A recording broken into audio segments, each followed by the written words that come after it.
Sa Finland kasi, ang culture talaga ng mga tao dun is, yun nga, very private. And they respect kasi talaga yung personal space. So, that's really uncommon. Sabi nga, may mga may mga memes nga or jokes sa Finland na Finland, yung mga tao sa Finland, they're already doing during pandemic, we have that social distancing. So they were saying na even before pandemic, it's already existing sa Finland. So, The social distancing.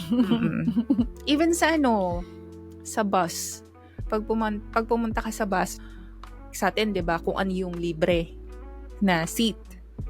Sa Finland, ang mas pipiliin mo kung alin doon yung walang tao.